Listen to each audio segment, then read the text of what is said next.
Hey there! So I do apologize again for any sort of noise that you hear.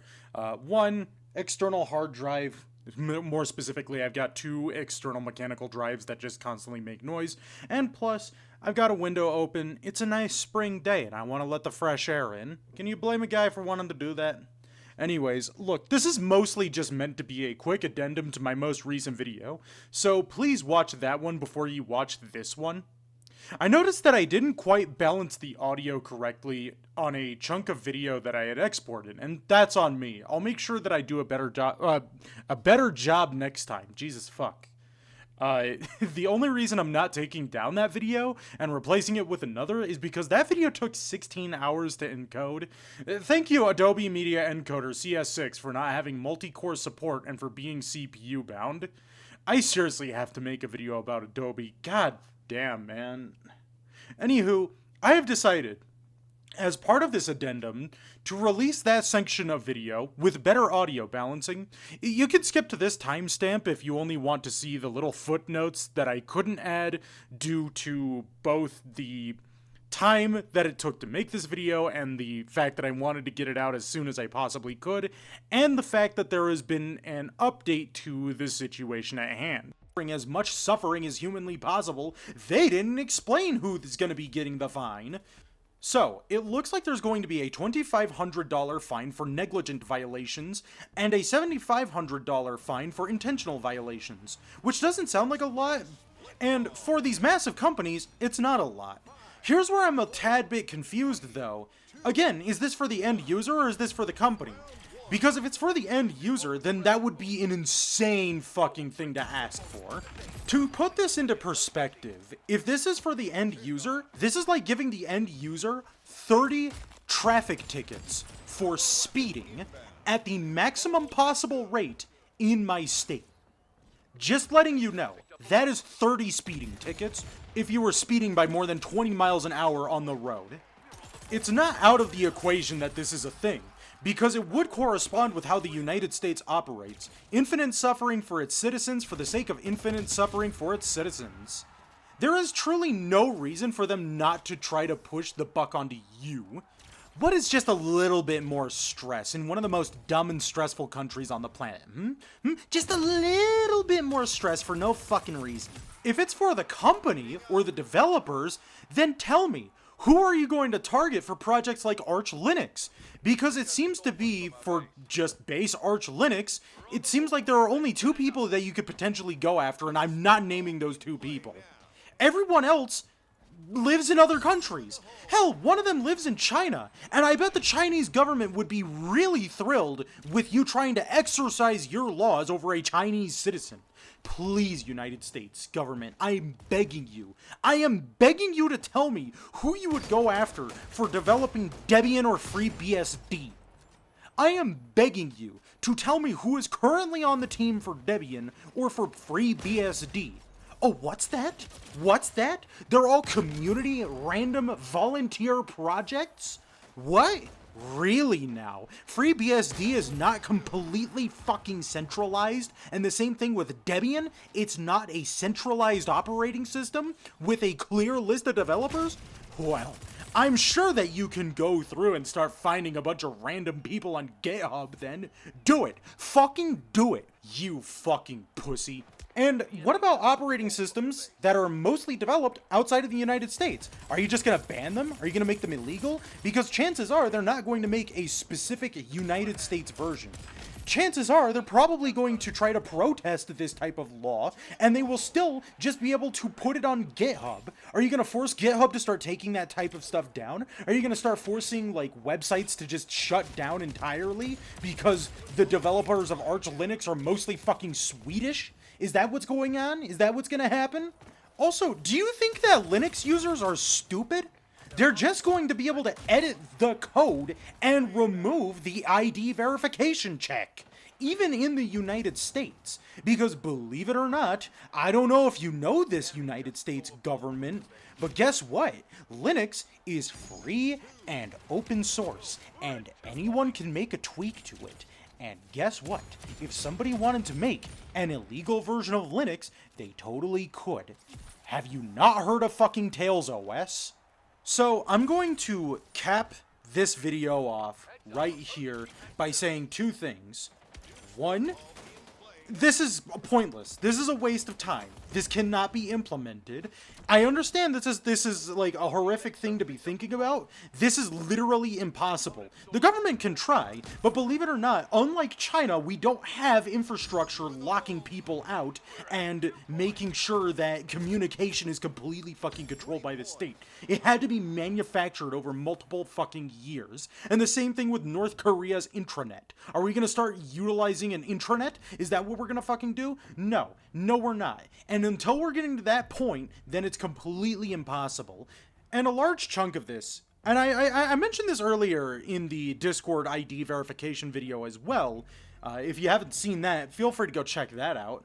The huge thing that's going on is that this is a push by two different groups. AI companies and parents that don't know how to deal with their fucking kids. So let's talk a little bit about AI groups. The AI groups in question, mostly Palantir and OpenAI, as I mentioned earlier, really just want all of your fucking data. They just want as much as that of your data as possible. They want to twirl it around like fucking spaghetti and then just... right? Adobe wants that sweet, sweet information. NVIDIA wants that sweet, sweet information. Palantir wants that sweet, sweet information. OpenAI wants that sweet, sweet information. Anthropic wants that sweet, sweet information. Everyone wants that information. Now, let me elaborate on the parents part. This is all specifically because of things like Roblox being a complete cesspit full of nothing but child predators. That is mostly what it is. You ever heard of a fucking condo game? I wish I hadn't.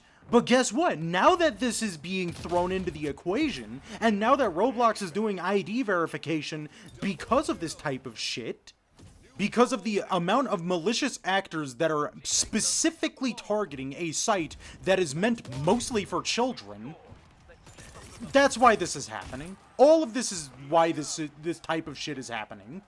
It is extremely frustrating, and I really do mean deeply, extremely frustrating, that because parents are just allowing their kids to go onto TikTok and look at basically anything, or go onto Snapchat and go look at basically fucking anything, which Snapchat has some fucking problems, by the way. If I wanted to delve into a more diabolical fucking chatting app, it would be Snapchat.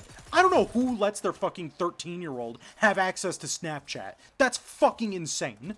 And the same thing with Instagram Reels, or YouTube Shorts, or Facebook, or Twitter, or any of these sites.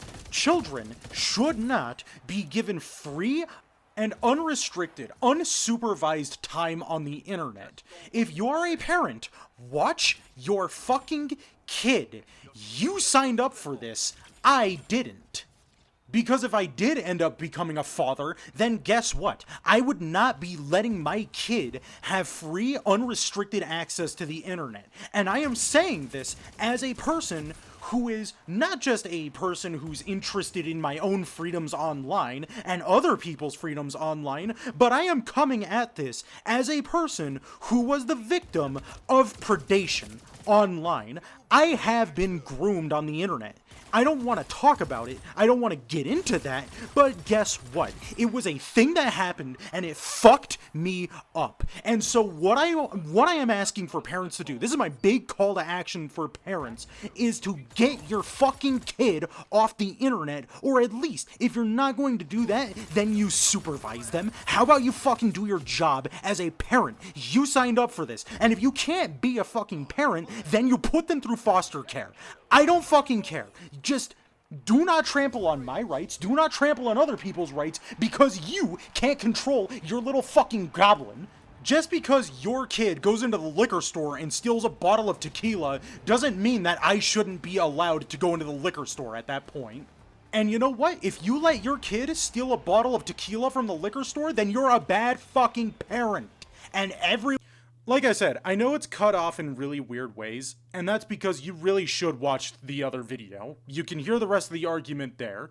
That's why it's cut off in weird ways, because again, it's part of a broader video, as though you haven't been looking at my channel. So something I should clarify for those of you who don't know, I am a semi-organic android dog, meaning that I am partially mechanized.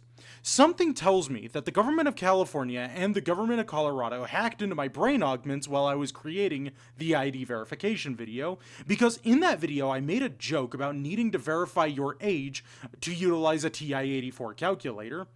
This is when I heard about the fact that by law in both California and Colorado, with these pieces of legislation, a piece of free and open source calculator firmware known as DB48X would potentially be affected by this law because something like that could be seen as technically an operating system. Now look, I am all in favor for the decision by the DB48X team because this allows us as netizens to exercise our rights to personal autonomy and privacy when it comes to using the tech that we own. I want to make it very clear that I was being facetious when I mentioned the calculator bit. I was trying to argue with as many technicalities as possible. I didn't know that California and Colorado could have actually gone that fucking far. By the way, this essentially led to me getting owned by a friend of mine out in California, so thanks State of California for getting a friend of mine to get an easy own on me. Thank you. I appreciate it a lot. You know who you are, motherfucker. Now look, it was mostly those two things that I wanted to cover. Like I said in my previous video, don't give up hope, don't surrender your ID, and if you are in the state of Colorado and California, these are the people that you need to contact. Your governor and your senators. You need to push this back as much as possible. You need to discuss this as much as possible. There needs to be genuine pushback to these inane bills, whether or not they are Republican or Democrat. You need to push back on this shit because this will only allow future governments and the current government to take advantage as much as possible.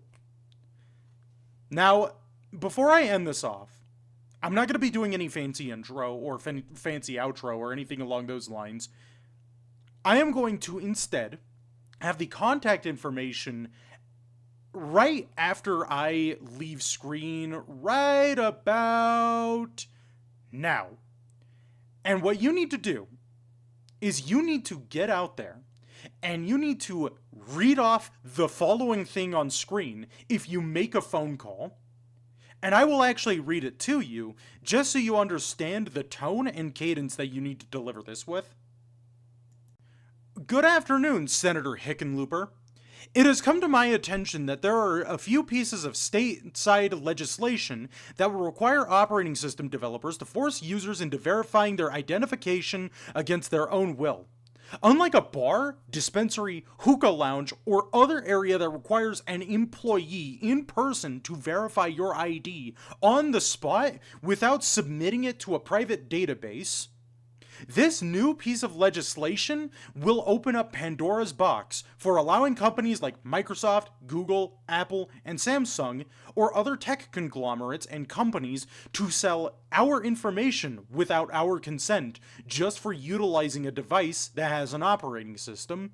This bill is extremely vague in what an operating system is.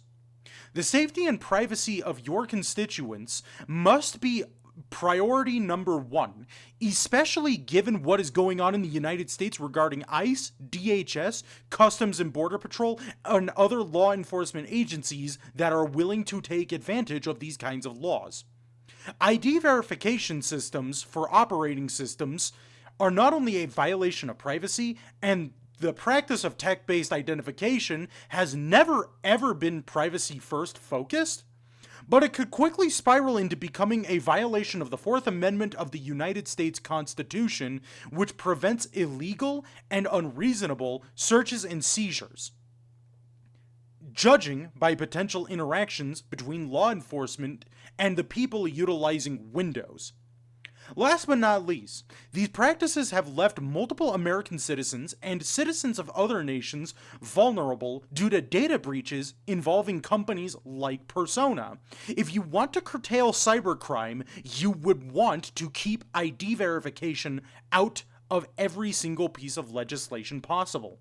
Think about any potential lawsuits that could result from this kind of state-sanctioned identity theft.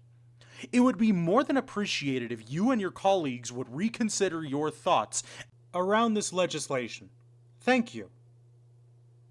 I know it's hard considering how many of you probably hate these people, but they will not respond to anything hostile. Just an FYI.